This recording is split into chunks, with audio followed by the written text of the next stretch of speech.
প্রিয় বন্ধুরা, এর আগের পার্ট আই বাটন আর ডিসক্রিপশনে দিয়ে আছে, তোমরা গিয়ে দেখে আসতে পারো।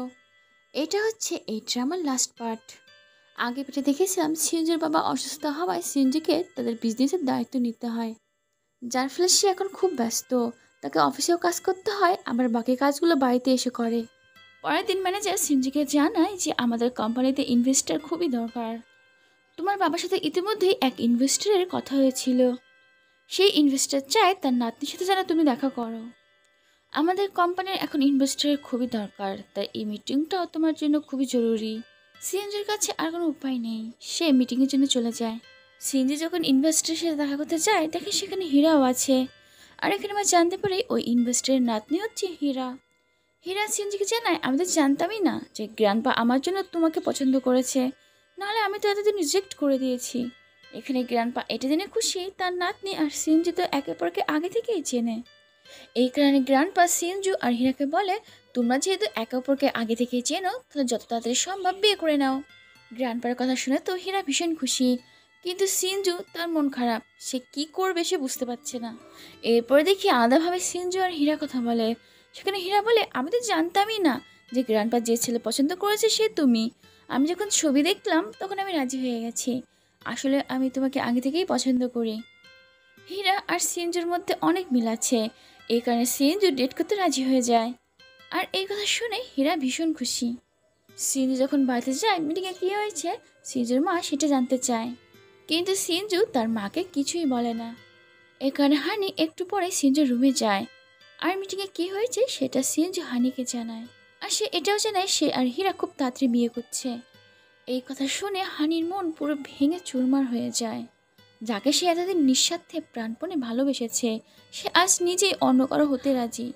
হানি খুবই কান্না করে, আর এই জিনিসটা সিনজুর ভাইও দেখে। অন্যদিকে সিনজু, সেও বুঝতে পারে সে আজ হানিকে কষ্ট দিয়েছে। পরের দিন হানিকে কলেজে দেখি, সে ভাবে এ ব্যাপারে এত চিন্তা করা ঠিক হবে না। যে যেটা নিয়ে খুশি থাকে তাকে সেটাই করতে দেওয়া উচিত। এরপরে হানি জুনকুর সাথে দেখা করে, যে কিনা স্কুল থেকে তাকে পছন্দ করে। সে জুনকুর সাথে কথা বলে ডেট করতে রাজি হয়ে যায়। জুনকু তো এটা দেখে ভীষণ খুশি। পরের দিন সিনু যখন ব্রেকফাস্ট করছিল তখন সে হানিকে দেখতে পায় না। সে তার ভাইয়ের কাছে জিজ্ঞেস করে ও কোথায়। এখানে সিনজুর ভাই সিনজুকে জানায় হানি নতুন একটা ছেলেকে ডেট করছে। এই কথা শুনে তো সিনজু একটু অবাক হয়ে যায় যে এই মেয়ে কটা ছেলে সেটা ডেট করবে। এরপরে দেখি সিনজু আর হীরা একটা পার্কে যায়। সেখানে প্রথম তারা অনেক মজা করছিল। হঠাৎ করে সিনজুর নজর পড়ে একটা মেয়ের দিকে, যে টেনিস খেলছিল। ওই মেয়েটাকে দেখে তো তার হানির কথা মনে পড়ে। হানি টেনিস পারতো না, কিন্তু তার সাথে খেলবে বলে সে কতবার প্র্যাকটিস করেছে। হানির কথা মনে পড়ায় সিনজুর মন খারাপ হয়ে যায়, আর এই জিনিসটা হীরাও লক্ষ্য করে। অন্যদিকে আমরা সন্ধ্যার সময় জুনকু আর হানিকে দেখি, তারাও ঘুরতে বেরিয়েছে। হানি যেখানে ঘুরছিল সেখানে হঠাৎ করেই সিনজু আর হীরার সাথে দেখা হয়ে যায়। তারা দুজনেই একে অপরকে দেখে অবাক। এদিকে সিনজু ভাবতে থাকে হানি সত্যি সত্যি এই ছেলেকে ডেট করছে। এদিকে হীরা সবাইকে বলে চলো আমরা ডাবল ডেটে যাই, কিন্তু সিনজু রাজি হয় না। আসলে সিনজু আর জুনকুকের মধ্যে স্কুল থেকেই তো ঝামেলা, তাদের মধ্যে ঝামেলাতে প্রায় লেগেই যাচ্ছিল। তখন হানি জুনকুকের হাত ধরে সেখান থেকে নিয়ে যায়। এই জিনিসটা দেখে সিনজুর ভীষণ খারাপ লাগে, কারণ সে হানিকে হারাতে চায় না। এখানে এই ছাগলকে কি বলবো, নিজে ডেট করছে তাতে কোনো দোষ নেই, হানি ডেট করলে তার হিংসা হচ্ছে। এরপর দেখে সিনজু হীরার জন্য গাড়ির দরজা খুলে দেয়। এটা দেখে হীরা মুচকি হাসে, আর সিনজুকে জিজ্ঞাসা করে তুমি সবসময় হানিকে স্পেশাল ট্রিট কেন করো, আর আমি এটা চাই হানির মতোই তুমি আমাকে স্পেশাল ট্রিট করো। এই কথা শুনে সিনজু একটু ম্লান হাসে। অন্যদিকে হানিকে দেখি, সে তো মন খারাপ করে বসে আছে। সে তার আর জুনকুকের সম্পর্কের কথা ভাবে। হানি নিজে বুঝতে পারে সে জুনকুকে ভালোবাসে না, সে মনে হয় জুনকুকে ব্যবহার করছে।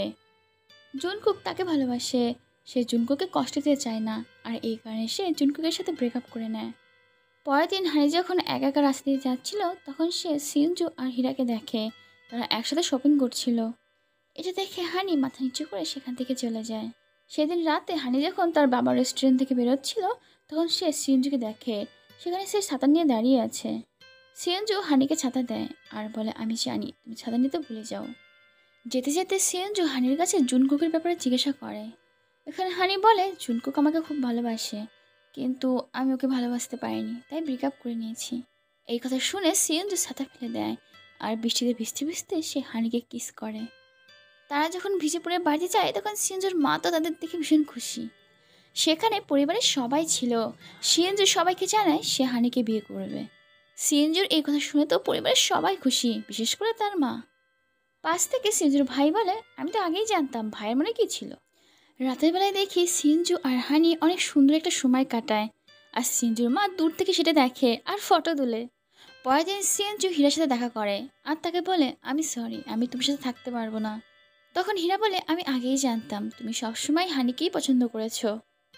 এতে আমার কোনো সমস্যা নেই, তোমাদের দুজনকে অনেক শুভেচ্ছা। এরপরে হীরাকে দেখি সে তার ফিলিংসকে কন্ট্রোল করার জন্য টেনিস খেলছে। তার তো বারবার সিন্ধুর সাথে কাটানোর দিনগুলোর কথা মনে পড়ছে। এদিকে দূর থেকে এই সব কিছু কিউন দেখছিল। খেলতে খেলতে হীরা ক্লান্ত হয়ে বসে পড়ে। ঠিক তখনই কিউন তার পাশে এসে বসে। তখন হীরা কান্না করতে করতে কিউনের কাঁধে মাথা রাখে। অন্যদিকে সিন্ধুর বাবাকে দেখি সে হীরার গ্র্যান্ডবার কাছে সরি চায়। সে বলে, আমি আমার ছেলের খুশিতেই খুশি, সে হানিকে বিয়ে করতে চায়, তাই এই সম্পর্কে আমি তাকে জোর করতে পারি না। এরপরে দেখি সিনজুর মা সিনজু আর হানির এঙ্গেজমেন্টের ডেট ঠিক করে ফেলে। হানি আর সিনজু মিলে বিয়ের আংটি আর ড্রেস কিনতে যায়। হানি দেখে সিনজু একদম রোমান্টিক না, এখনও সে খারস বসের মতো তার পাশাপাশি চলছে। তাদের দেখে মনে হচ্ছে তারা কোনো একটা ব্যাপার নিয়ে বিশাল ঝামেলা করেছে। এরপরে দেখি হানি, হানির বাবা আর সিনজু হানির মায়ের গ্রেভে যায়। সিনজু হানির মাকে কথা দেয় যে সে সারা জীবন হানির খেয়াল রাখবে। এরপর দেখি হানি হানিমুনে কোথায় যাবে সেই ব্যাপারে সিনজুর সাথে কথা বলে। সিনজু তো প্রথমে না করে দেয়, কিন্তু এরপরে বলে সে তাকে জিজু আইল্যান্ড নিয়ে যাবে। এই কথা শুনে হানি ভীষণ খুশি হয়ে যায় আর তার খুশিতে সিনজুও খুশি হয়। এরপরে দেখি বিয়ের দিন চলে আসে। হানি অনেক সুন্দর করে বউ সেজেছে। তখন হীরা তার কাছে আসে আর তাকে কংগ্রাচুলেশন জানায়। হানি হীরাকে বলে, তোমারও উচিত জীবনসঙ্গী খুঁজে বের করা। এরপরে দেখি তারা একে অপরকে আংটি পরিয়ে দেয়। আর হানি হঠাৎ করে সবার সামনে সিনজিকে কিস করে। আর এই জিনিসটা দেখে তো সিনজি অনেক লজ্জা পায়। অন্যদিকে জুংকুককে দেখি সে তো কান্নাই করে ফেলে, কারণ সে এতদিন হানিকে ভালোবেসেছে, সে কেন আজ অন্য কারো হয়ে গেল। বিয়ের পরে দেখি তারা দুজনে হানিমুনে যায়। সেখানে হানি তো ভীষণ খুশি। আর সবার শেষে দেখে সিনজু তার স্বপ্ন পূরণ করার জন্য ডক্টরি পড়তে শুরু করে আর হানি নার্সিং। আর এখানে এই ড্রামাটা শেষ হয়ে যায়।